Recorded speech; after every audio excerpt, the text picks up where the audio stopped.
আমাদের জায়গা সংকট থাকার কারণে সিমেন্টের বস্তায় আদা চাষ করতেছি, দেখি কি হয়। আসসালামু আলাইকুম রহমতুল্লাহ। সুপ্রিয় দর্শক শ্রোতা, আমরা মূলত আদা কিভাবে চাষ করব, জায়গা সংকট থাকার কারণে আমাদের ঘরের পাশেই কিছু জায়গা ছিল অল্প, সেখানে আমরা ভাবলাম যে আদা কিভাবে চাষ করা যায়।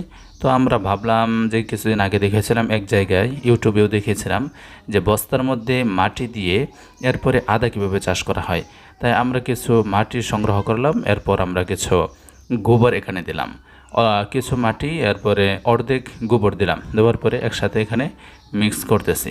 মিক্স করার পরে এটা আমরা বস্তার মধ্যে নিয়ে যাব। বস্তার মধ্যে নেওয়ার পরে সেটার মধ্যে আমরা আদা চাষ করার সিস্টেমটা আপনাদেরকে দেখাবো।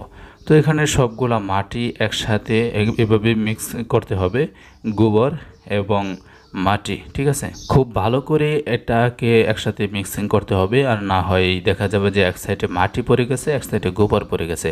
এই জন্য পুরাটুকুই ভালো করে একসাথে মিক্সিং করতে হবে। নিচের মাটিগুলো উপরে নিয়ে আসতে হবে যাতে গোবরগুলোও নিচে চলে যায়। তাহলে কি হবে যে আমাদের আদাটা ভালোভাবে ফলনটা আসবে। আর না হয় দেখা যাবে একদিকে মাটি আর ওপর দিকে গোবর থাকার কারণে দেখা যাবে যে পুরাটুকু গোবর বা সারের যে অংশটা সেটা পাবে না।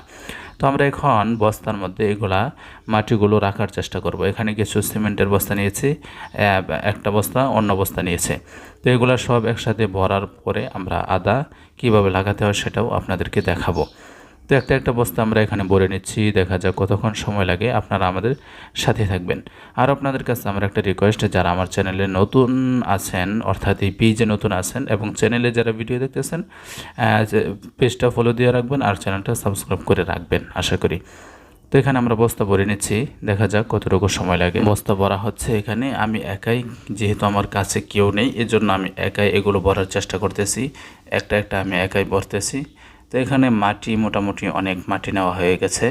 আমাদের বড় ভোল দিয়ে প্রায় 5 ভোল মাটি আমি এখানে নিয়ে আসছি এবং গোবর নিয়ে আসছি 3 ভোল, বড় একটা বোল আসছিল, সেই ভোল দিয়ে আমি এখানে মাটি এবং গোবর নিয়ে আসছি।